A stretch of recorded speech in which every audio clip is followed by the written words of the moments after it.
Hello, ഞാൻ Sona George, consultant psychologist, healing happiness. നമ്മൾ ചിലരൊക്കെ ഫ്രണ്ട്സിനോട് മറ്റും പറയാറുള്ള ഒരു കാര്യമാണ്, നിനക്ക് ഭയങ്കര വൃത്തിയാണ്, അതുകൊണ്ട് നിനക്ക് OCD ആണെന്നൊക്കെ. അപ്പോൾ ഈ ഒരു OCD എന്ന വേർഡ് എല്ലാവർക്കും കോമൺ ആയിട്ട് അറിയാവുന്ന കാര്യം തന്നെയാണ്. ഈ ഒരു OCD എന്ന് പറയുന്നത് ഒബ്സസീവ് കമ്പൽസീവ് ഡിസോർഡർ എന്നാണ് നമ്മൾ മുഴുവനായിട്ടും പറയാറുള്ളത്. ഒബ്സഷൻ എന്ന് പറയുന്നത് നമ്മുടെ മനസ്സിലുണ്ടാകുന്ന ചിന്തകളാണ്. ഒരു കാര്യത്തെപ്പറ്റി ഓർക്കുന്ന സമയത്ത് നമുക്കുണ്ടാകുന്ന ചിന്തകൾ. കമ്പൽഷൻ ആകട്ടെ ആ ഒരു ചിന്തകൾ മൂലം നമുക്കുണ്ടാകുന്ന പ്രവൃത്തികളാണ് കമ്പൽഷൻ എന്ന് പറയുന്നത്. അപ്പോൾ ഇതാണ് ഒബ്സസീവ് കമ്പൽസീവ് ഡിസോർഡർ എന്ന് പറയുന്നത്.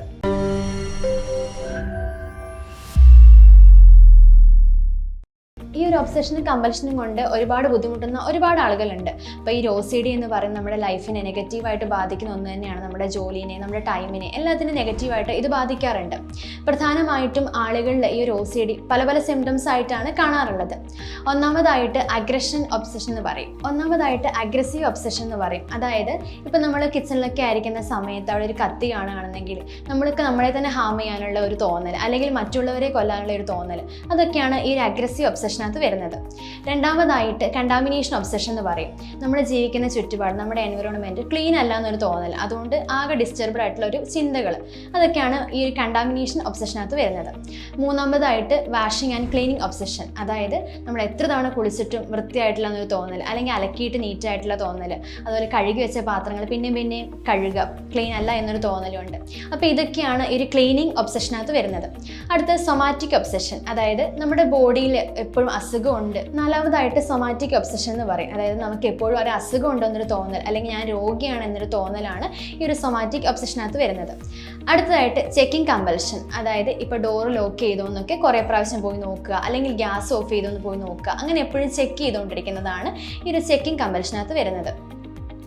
നോർമലായിട്ട് നമ്മളെല്ലാവരും 1-2 പ്രാവശ്യം കൈയൊക്കെ കഴുകാറുണ്ട്. പക്ഷേ ഈ ഒരു OCD ഉള്ള വ്യക്തികൾ എന്ന് പറയുന്നത് 5-6 തവണ കൈ കഴുകിക്കൊണ്ടേയിരിക്കും, അല്ലെങ്കിൽ വൃത്തിയാക്കിക്കൊണ്ടേയിരിക്കും. അവരുടെ കയ്യിലൊരു ചെറിയ പൊടി ഉണ്ടെന്നൊരു തോന്നൽ കാരണം അവർ എപ്പോഴും കൈ കഴുകിക്കൊണ്ടിരിക്കും. ശരിക്കും അത് ക്ലീൻ ആണ്, എന്നാൽ പോലും പിന്നെയും കൈ കഴുകിക്കൊണ്ടിരിക്കും. അതുപോലെ തന്നെ ഇപ്പോൾ വീട്ടിലാണെങ്കിലും ഇപ്പോൾ ഒരു ചെറിയൊരു പൊടി കണ്ടാൽ തന്നെ അവിടെ അടിച്ചു വാരി തുടച്ചിട്ടാലും അവർക്കൊരു സമാധാനം ഉണ്ടാകത്തില്ല. പിന്നെ വീട് മൊത്തം കഴുകേണ്ടി വരുന്നൊരവസ്ഥ. ഇതാണ് ഒരു OCD ഉള്ള വ്യക്തികൾ പ്രധാനമായിട്ടും കണ്ടുവരാറുള്ളത്. ശരിക്കും ഇങ്ങനെയുള്ള വ്യക്തികൾക്ക് അറിയാം ഇതിൻ്റെ ഒന്നും ആവശ്യമില്ല, ഇതൊന്നും ചെയ്യേണ്ടത് കാര്യമാണ് എന്നറിയാം. പക്ഷെ എങ്കിൽ പോലും അവർക്ക് ഈ ചിന്തകളാണ് അവരെ ഇതൊക്കെ ചെയ്യിപ്പിക്കുന്നുണ്ടാവുന്നത്. ഒരു എക്സാമ്പിൾ ആയിട്ട് പറയുകയാണെങ്കിൽ, ഇപ്പോൾ ഞാൻ നിൽക്കുന്ന ഒരു സ്ഥലം വൃത്തിയല്ല എന്ന് ആ ഒരു വ്യക്തിക്ക് തോന്നുകയാണ്. അപ്പോൾ അതുകൊണ്ട് തന്നെ ആ ഒരു വ്യക്തി അവിടെ ഭയങ്കര ഡിസ്റ്റർബ്ഡ് ആണ്, അവർക്ക് അവിടെ അഡ്ജസ്റ്റ് ചെയ്യാനേ പറ്റുന്നില്ല. എങ്ങനെയെങ്കിലും അത് ക്ലീൻ ചെയ്യണം എന്നൊരു തോന്നലായിരിക്കും അവർക്ക് ഉണ്ടാകുന്നത്. അവിടെ മൊത്തം ബാക്ടീരിയ ഉണ്ട്, അതുകൊണ്ട് എങ്ങനെയും ക്ലീൻ ചെയ്യണം എന്നൊരു തോന്നലായിരിക്കും ഉണ്ടാകുന്നത്. അവസാനം അത് ക്ലീൻ ചെയ്താൽ മാത്രമേ അവർക്ക് ഒരു സമാധാനം കിട്ടുന്നുള്ളൂ. അപ്പോൾ മാത്രമാണ് അവരുടെ ആൻസൈറ്റിക്ക് കുറച്ച് കുറവുണ്ടാകുന്നത്, ഒരു റിലീഫ് കിട്ടുന്നുണ്ടാകുന്നത്. അതുവരെ അവരുടെ മൈൻഡ് എപ്പോഴും ഡിസ്റ്റർബ്ഡ് ആയിരിക്കും. അതുപോലെ തന്നെ ഇത്തരം വ്യക്തികൾ എന്ന് പറയുന്നത് എപ്പോഴും എല്ലാ ദിവസവും എന്തെങ്കിലും പ്രത്യേകിച്ച് ഒരു കാര്യം ചെയ്യുന്നവരാണെങ്കിൽ അതൊന്നും ചെയ്യാൻ പറ്റിയിട്ടില്ല എന്നുണ്ടെങ്കിൽ അവർക്ക് പിന്നെ ഭയങ്കര ടെൻഷനാണ്, ഭയങ്കര പേടിയാണ്. എനിക്കത് ഞാൻ ചെയ്യാത്തതുകൊണ്ട് എന്തെങ്കിലും ദോഷം ഉണ്ടാവുമോ. ഇപ്പോൾ എക്സാമ്പിളായിട്ട് പറയുകയാണെങ്കിൽ, ഒരു ജോലിക്ക് പോകുന്ന വ്യക്തിയാണെന്നുണ്ടെങ്കിൽ എല്ലാ ദിവസവും പള്ളിയിൽ പോയിട്ട് അമ്പലത്തിൽ പോയിട്ട് പ്രാർത്ഥിച്ചിട്ട് പോകുന്ന വ്യക്തികളായിരിക്കാം. അപ്പോൾ ഒരു ദിവസം ടൈം ഇല്ലാത്തതുകൊണ്ട് മറ്റു കാരണങ്ങൾ കൊണ്ട് അവർക്കത് ചെയ്യാൻ പറ്റിയില്ല.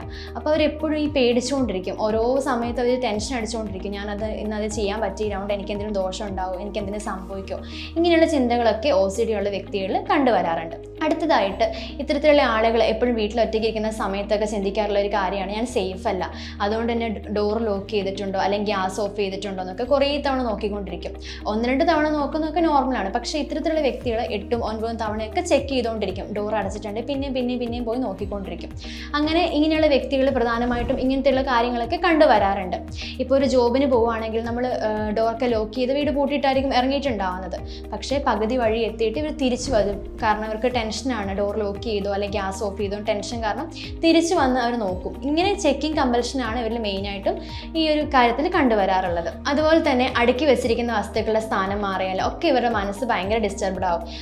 ഓർഡറിൽ തന്നെ അല്ല സാധനങ്ങൾ ഇരിക്കുന്നതെന്നുണ്ടെങ്കിൽ, ഇപ്പം ഡ്രസ്സ് ആയിക്കോട്ടെ അല്ലെങ്കിൽ ബുക്സ് ആയിക്കോട്ടെ ഓർഡറിലല്ല ഇരിക്കുന്നത്. ഡ്രസ്സ് ആണെങ്കിൽ പോലും നല്ല നീറ്റായിട്ട് മടക്കി വെച്ചിട്ടുണ്ടാവും, എങ്കിൽ പോലും ആ ഒരു നീറ്റ്നെസ് കുറച്ച് അങ്ങോട്ടോ ഇങ്ങോട്ടോ മാറിയിട്ടുണ്ട് ഇവർക്ക് ഭയങ്കര ടെൻഷനാണ്, അത് ഓർഡറിലല്ല ഇരിക്കുന്നത്.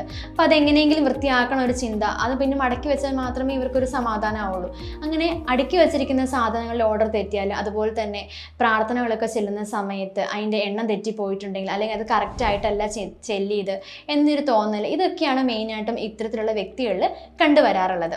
ഞാൻ നേരത്തെ പറഞ്ഞ പോലെ തന്നെ ഈ OCD ഒബ്സഷനും കമ്പൽഷനും തന്നെയാണ് വരുന്നത്. റിപ്പീറ്റഡ് ആയിട്ടുള്ള ചിന്തകളും പ്രവൃത്തികളും തന്നെയാണ് വരുന്നത്.